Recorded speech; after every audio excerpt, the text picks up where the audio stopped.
I never said no to an order because I didn't know how to do something. So today I want to talk about my journey and how I started my home baking business and now turned it into an online cookie cutter shop. If you're new here, hi, my name is Jessica. I am the owner of Too Pretty Baking Co., which is an online cookie cutter shop where I sell all of my cookie cutter designs and STL files. I started my online shop about 3 months ago after having a home-based bakery business for almost 2.5 years. During the time of having my home-based bakery, I sold custom cakes, cupcakes, and decorated sugar cookies. Today, I just want to talk a little bit about my journey and how I started my home-based bakery, how I learned to bake and decorate, and how that turned into me designing and 3D printing custom cookie cutters. So about 4 years ago, my husband and I purchased a new home, which we are sitting in right now. And I was kind of looking for a way to just help pay for extra things in life. I knew that in order to make some extra money, it had to be something that I could do from home. I wasn't really interested in going out and getting a minimum wage part-time job. I didn't want to go work evenings and weekends away from my kids. I wanted to have flexibility and have it kind of be on my own schedule. But to be honest, I was a little bit scared to start anything new because I had already had quite a few side hustles that didn't really work out for me, I guess you could say. But something that I've always loved doing is baking. For as long as I can remember, I baked with my grandma, I baked with my mom. My mom taught me how to make cookies and muffins and loaves, and we always made birthday cakes for each other as a family. So that was always something that I loved doing. And then when my kids were born, I wanted to make those things for them as well. So I started making birthday cakes right from when my first son, Ethan, was born, and I thought they were good at the time. I put, some creative effort into it, but they were kind of like your basic run-of-the-mill homemade birthday cakes. So I guess we were living in this house for nearly a year, and it was coming up on my son's 4th birthday when he asked me to make this, what I thought was quite an elaborate birthday cake. He asked for a rainbow cake, so of course we headed to Pinterest. I searched rainbow cake and he picked the one that he liked the most. It was a 6-layer cake, what I thought was like professionally decorated. I honestly didn't even know how I was going to attempt to do this.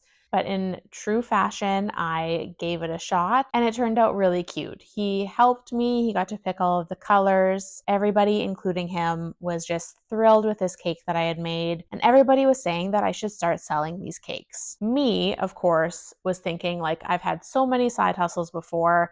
I really don't think that my husband would want me to start another one, nor do I know if I want to start another one. I guess maybe my ego was just a little bit bruised from having things not turn out in the past. I kind of pushed it off for a while, but in the meantime, we had a bunch of family functions that came up and I ended up doing some baking for those. My sister-in-law had a baby shower. We had another couple of birthdays where I would make cupcakes and little treats for, and some of my family members kept insisting like, you should really give this a try. So I finally, after thinking about it for quite some time, considered to give it a go. Luckily for me, my husband is a restaurant guy and he's had a lot of experience in the restaurant industry. So I turned to him to ask if this would even be a profitable business idea, because in all honesty, I had never purchased a custom cake before, nor had I purchased custom cookies. I had no idea what people were charging for these things, and I had no idea what people would even pay. We sat down together. He helped me create this recipe cost spreadsheet where I could input my recipe and all of the ingredients and figure out exactly how much it costs for me to make this cake. And that was really, really helpful because at the time, the cost of ingredients was really starting to go up. I think a pound of butter was about $4.50 Canadian. And I was thinking like, okay, like if I need, 2 or 3 pounds of butter to make the cake and the buttercream, like I'm already at almost $15. How much am I going to have to charge for this cake? Plus, I had already been baking for quite some time. So I knew how long things took. And I wasn't even baking before to like decorate anything fancy. It was like a dozen cupcakes with icing on top and a few sprinkles. It wasn't like, filling a cake, crumb coating it, putting the final coat of icing on, smoothing it out, decorating it, and then plus doing all of the extras. So once I started to think about how much time this was going to take me, I really just wanted to make sure that it was going to be worth it for me. I created my social media channels. I started just on Instagram and Facebook, and I just shared things with my friends and family. Luckily, everybody was really, really supportive, and they would share my posts at first. Everybody was really encouraging, and I got a lot of positive comments. I just started by making some practice cakes. Other than the baking that I had done for my friends and family and, our small little gatherings, I really had zero experience decorating cakes. Like, honestly, zero. I felt like a true beginner. I didn't know much, to be honest. I'd never made like even anything out of fondant.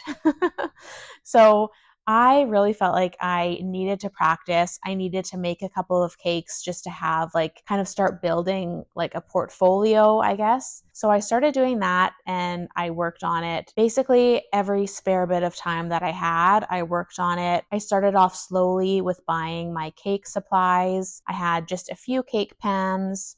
I decided the sizes that I wanted to offer, the price of them, and I came up with my menu as well. So once I had all of that, I just started posting my practice cakes and my practice work on Instagram and Facebook. I hadn't been posting for long, maybe just honestly like a few days, and a family member texted me and invited us to her daughter's birthday. Telling my husband about it, and we decided that we were available, we were gonna go, and he was like, "You should ask if you can make the cake." And immediately I was like, "No, that seems scary. No." But he's like, "Yeah, like they'll probably get a birthday cake anyways. Just offer if you can make her a birthday cake. What's the theme of the birthday? You can make a cake according to the theme and see what she says." And he's like, "You don't have to charge her much. Just charge her for like the cost of your ingredients, but it'll be really good practice for you. And you'll also be able to get your cake in front of everybody that's at the party." I ended up sending her a message, and with open arms, she accepted my offer and she was like, "I would love for you to do that." So that was really encouraging. I think I charged her about $40 for the cake. I did it unicorn theme. That was the first time that I had ever made anything out of gum paste. And I think that was the first time that I brought my baking somewhere for people other than family to enjoy. So it was an exciting experience, but also I was so nervous. Like I just wanted the cake to be good. I wanted everyone to love it, and everybody did. Luckily, it worked out. That was just a nice confidence booster for me, and it really gave me the encouragement to keep putting myself out there and keep going. So shortly after that happened, about 3 weeks after I first started posting on social media, I got my first order. I'll never forget when the girl messaged me. It was a pretty last minute order. It was about midweek and like maybe like Wednesday or Thursday, and she wanted the cake for that weekend. I really wanted to do it. I was super excited about it. And I remember feeling like I was literally going to die when I told her how much the cake was going to cost. I think it was like $120 or something like that. And even before pressing send, I was like, "Ooh, maybe I should make it only 100." Like I was like, maybe I should cut back. Like, is she going to pay that? I just wanted the order so bad. I told her the full amount that I felt like I should be charging for the cake, and she agreed. I remember just being like over the moon. I felt like I had proved to myself that I could make this work as a business, and it was just such a proud and exciting moment, and I felt like all of my hard work was going to pay off. After my first order, things kind of picked up quite quickly, and since then, I was always fairly consistent with orders coming in. I was able to control the amount of orders that I was taking on. At first, I really took on pretty much everything that anybody asked for. Even though I didn't have a lot of experience cake decorating, I never said no to an order because I didn't know how to do something. There was times where I would look at the picture that they'd send me and I would like do a quick search of like how to create a fondant teddy bear, and I'd quickly watch like a tutorial and be like, okay, yeah, I could do that. And then I'd go back to the customer and be like, yeah, I can take on the order. It's going to be this amount of money. Sometimes I was off with how much I charged for the item. Pretty much every time I didn't charge enough for it because as you're learning new skills, it just takes you so much more time. I usually severely underestimated how much time it was going to take me to do things. For the most part, I was really happy with the money that I was making. I was happier than a peach to be able to be doing it at home while my kids were sleeping, and my husband would just help out extra, and we were making it work. So I was about 3 months into making custom cakes when I decided, why not add custom cookies to my menu?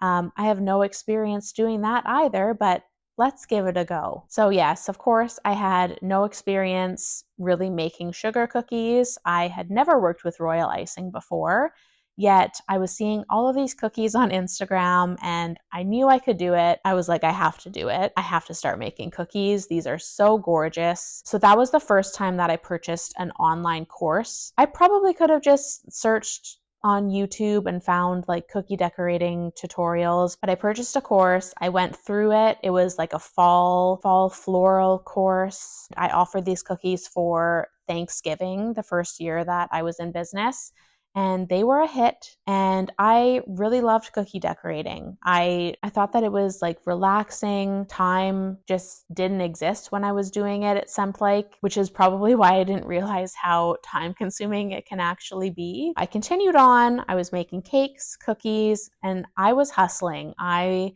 was taking usually like 5 or 6 orders a week, which doesn't sound like a lot, but depending on what the orders were, if they were really elaborate, like I was busy and I was working until the wee hours of the night sometimes, well after my children went to bed. After my husband went to bed, I would still be decorating, and I was working full time. I had a full-time day job, so all of this work was being done in the evenings or sometimes on my lunch break if I was working from home. So about a year into making cookies, I was finding that one of my biggest struggles was not being able to get the cookie cutters that I was wanting. I could get them, but they would take like a few weeks to get here. Plus, I hate paying for shipping. I'm not gonna lie. It's like one of my things. If I'm online shopping, I'll do basically anything that I can to not pay for shipping.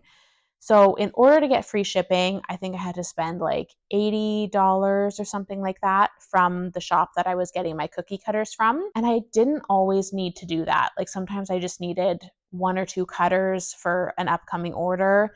And I didn't want to pay like $15 shipping to get the cutters here because then that would mean that the shipping is almost as much as the cutters. And internally, that just doesn't sit well with me. I decided to get a 3D printer. Because if I had a 3D printer, then I would not only be able to buy STL files and print them on demand at home, but I would be able to design my own cookie cutters and print whatever I wanted. Little did I know that having a 3D printer is a huge learning curve. This was a very time-consuming addition to my business.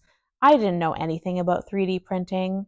Just like I didn't know anything about cake decorating, I had to dive in, go on the internet, figure out how to use a 3D printer. What were all these files, STL, G-code, slicing software? This was all new terminology to me. There was just a lot going on. Once I finally figured it out, it was a great addition to my home baking business. And getting that 3D printer led me to starting my own online cookie cutter shop. Been talking so much, my coffee's cold. After about a year of me having the 3D printer, I was just starting to feel really uninspired and I guess kind of burnt out when it came to baking and decorating. I was kind of feeling like the things that customers were asking me to make were things that I wasn't really interested in making anymore. Clearly, I like new challenges. I like to do things that I haven't done before, but I also really just like creating things that I want to create. As a creative person, that is really what I like to do, is be creative. So when people send me a message and they're like, oh, here's a picture, I want it to be exactly like that, I don't really like doing that, to be honest. I don't like copying other people's work. sometimes it's beautiful and it's like, okay, yeah, I'll make that and I'll put my own little spin on it in some way. I didn't really want to make another Spider-Man cake.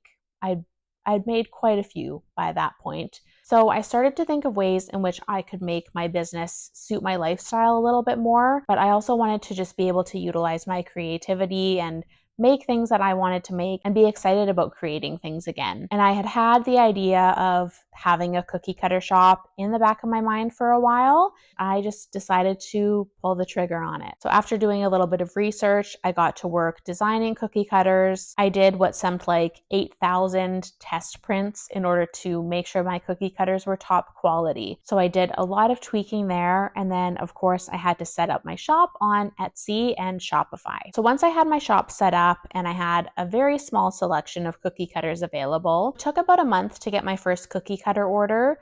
But since then, everything has been kind of on an upward track, and I've really kind of gotten more into the swing of things and figured out exactly what I should be doing. And I love it because I get to design things that I love. I still get to decorate cookies and do baking, but it's very much more on my terms. Although it was a huge learning curve transitioning my home baking business into an online business, and I'm still trying to get into the groove of prioritizing my tasks and making sure that everything needs to get done does get done. I am so proud of my cookie cutter shop. So that is my story of how I started off as a home baker doing custom cakes and cookies, and how I kind of transitioned that into designing my own cookie cutters and launching my online shop. Of course, if you have any questions at all, please don't hesitate to leave them in the comments. I'm happy to answer any questions about cookie cutters or making cakes or cookies or having a home-based bakery. And if you are a baker or you're interested in cookie cutters, feel free to check out my online shop. All of my designs are there, and I'm always uploading new cookie cutters. As always, I will have everything linked below. And if you did like this video, please feel free to give it a like and subscribe to my channel. Thank you so much for watching, and I'll see you all next time.